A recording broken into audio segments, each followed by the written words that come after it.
यह स्वानुभाव मखिल श्रुति सारमेक मध्यात्म दीप मतिथि तीर्षतान्तमोन्धम् संसारिणां करुणयाः पुराण गुह्यम् तं व्यास सूनुमुपयामि गुरुं मुनीना।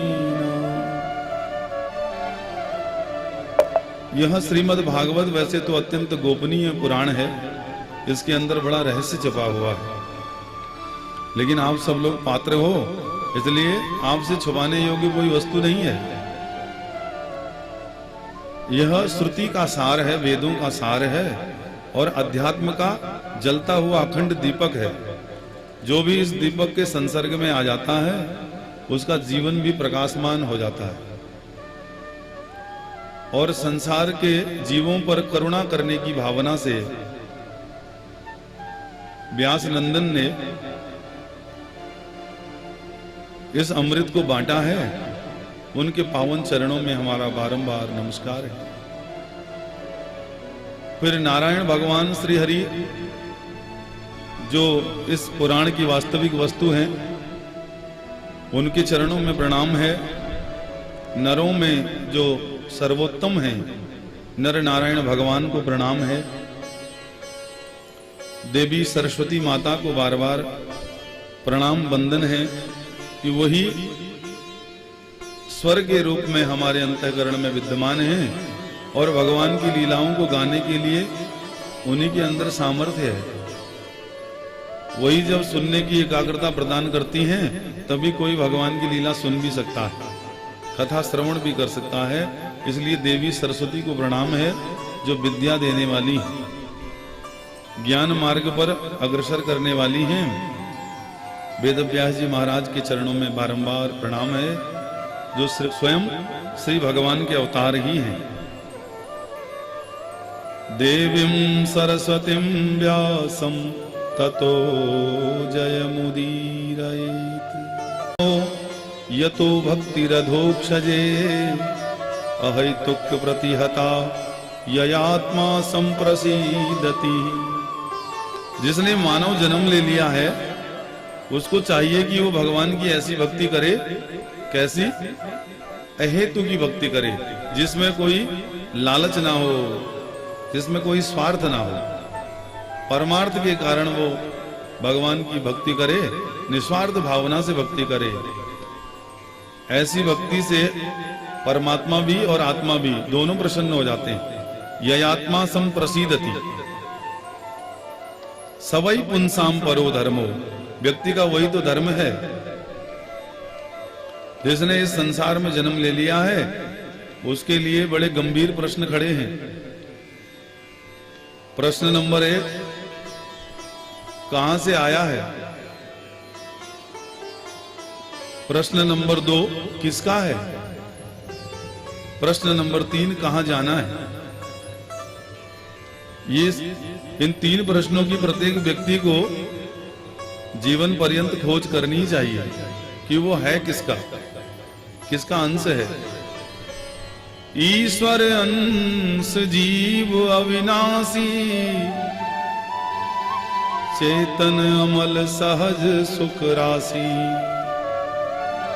जीव कौन है? परमात्मा का अंश है और अंश जब तक अंशी से मिलता नहीं है तब तक उसको भटकना ही पड़ता है, बार बार जन्मना और मरना पड़ता है। बड़े ही प्रेम से बोलिए, वृंदावन विहारी लाल की जय। जय जय श्री राधे। तो मनुष्य का धर्म है कि भक्ति रूपी जो डोर है उसे पकड़ ले और उस डोर को पकड़ते पकड़ते भगवान की ओर चल पड़े। उसमें कोई स्वार्थ ना हो, ऐसी वृत्ति से भक्ति की डोर पकड़ लेने से भगवान प्रसन्न हो जाते हैं। वासुदेवे भगवती भक्ति योगः प्रयोजितः जनयत्यासु वैराग्यम ज्ञानम च यदहैतुकम्। और भगवान श्री कृष्ण में भक्ति होते ही अनन्य प्रेम से उनके चरणों में अपने चित्त को जोड़ते ही निष्काम ज्ञान और वैराग्य का आविर्भाव होने लग जाता है। जैसे ही श्रद्धा होगी और श्रद्धा के कारण श्रवण होगा, श्रवण से विश्वास भक्ति जागृत होगी,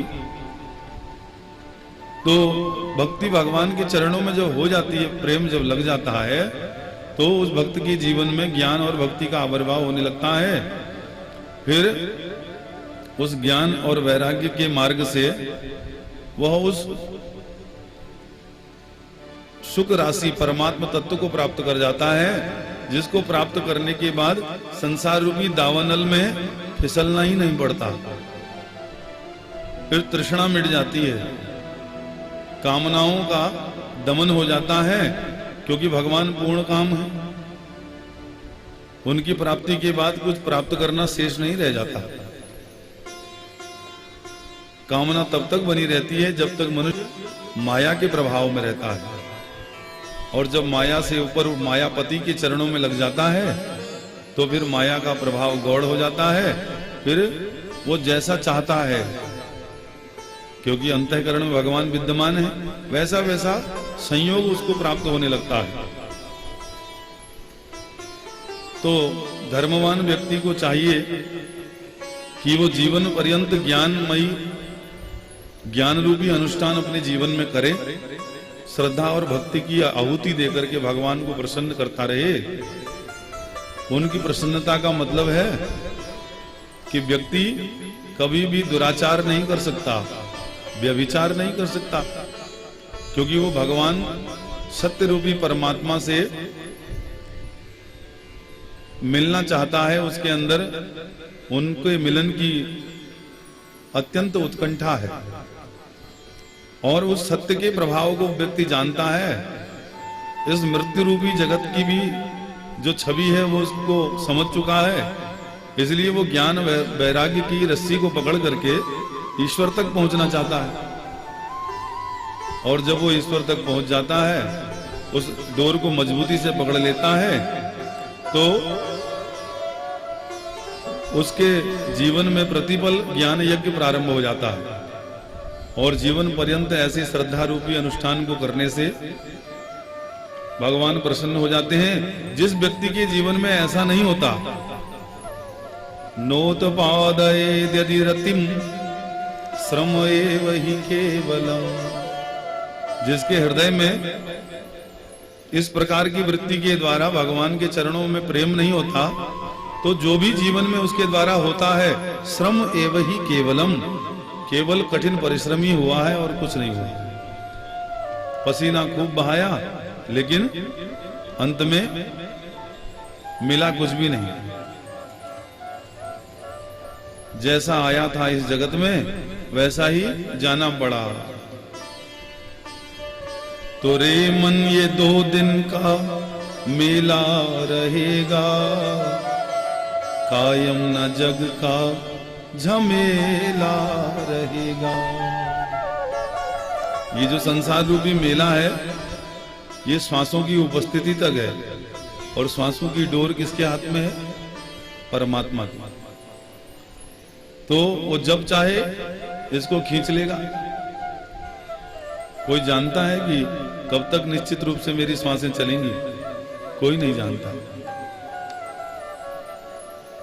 इस अज्ञान के भंवर में पड़ा हुआ जीव क्षणिक चमत्कार की तरफ आकर्षित है, क्षणिक क्षणभंगुर संसार के प्रति आकर्षित है, और सत्य से च्युत है, अलग थलग पड़ा हुआ है।